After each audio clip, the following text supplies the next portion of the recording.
Welcome back into 646 here on your Friday morning. So earlier this week, Ghislaine Maxwell invoked her Fifth Amendment rights and declined to answer questions about Jeffrey Epstein in front of Congress. So this morning we're exploring those Fifth Amendment protections and whether taking the Fifth can actually backfire in some cases. Attorney Dave Betras is here for Legally Speaking. Good morning. Good morning. How are you? I'm good. And yourself? Good. So some basic lessons about the Constitution. The first 10 amendments are what we call our Bill of Rights. And when you think about how amazing social engineering took place 250 years ago, okay, no Ohio, no car, no electricity, no internet, no nothing, but 77 or 75 men gathered in a room in Philadelphia and came up with a document to this day. So we're the longest constitutional democracy, a republic, in the history of the world, and we're still operating it. So what's the Fifth Amendment? So we have states. Each state is a sovereign, and then they formed a group called the United States. So the United States is a sovereign, and then each state is an individual sovereign. The only way the states would sign on to become the United States is if they gave them a Bill of Rights. One of those Bill of Rights is the Fifth Amendment, which is your right to remain silent and not testify against yourself. And of course, over 250 years, we've had a lot of litigation over that.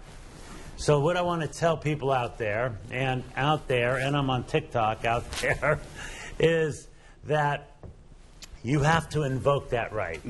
So say a police officer comes up to you and says, hey, did you shoot Milena?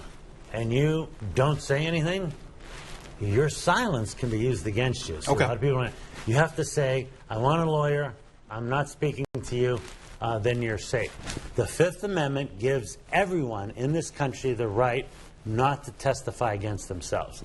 Now let's talk about that effect in a civil case, and let's talk about that effect in a criminal case. In a civil case, if you invoke your Fifth Amendment rights, there's an inference that can be drawn against you for that.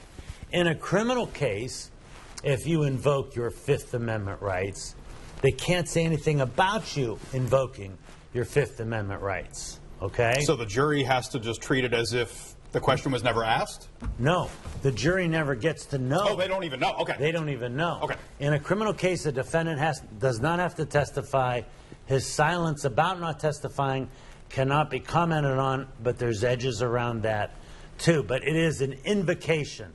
So, you ever heard of the Miranda rights? I have. The Miranda rights comes from a case called Gideon back in 1960s that said that if someone is indigent and cannot afford a lawyer, the state must appoint them a lawyer. But the Gideon case springs up from the Fifth Amendment. And the Gideon case gives you what? How's your civics lesson doing? Oh my gosh, you have the right to remain silent. Anything you can say can and will be used against you in a court of law. Gideon gave you the right to a lawyer. Miranda versus Arizona gave you your right to have your rights read to you. And those are the Miranda rights. Now where people get confused is, I was arrested and I wasn't given my Miranda rights. Yawn. They only, that's not like a technical thing. I have so many people come on, they go, I was arrested, they didn't read me my Miranda rights. File a motion. I go, no. The Miranda rights only, everyone out there listen to me, only apply if you are in a custodial interrogation, okay, and they are interrogating you. That's really interesting. I think a lot of people didn't realize that. Yeah, you have to be in custody. And of course, lawyers, we have 250 years determining what is considered in custody or not in custody. I brought the goodies, everyone. We're well taken care of. Dave, thank you as always. Landmarks always takes care of us. Always learning something in this segment.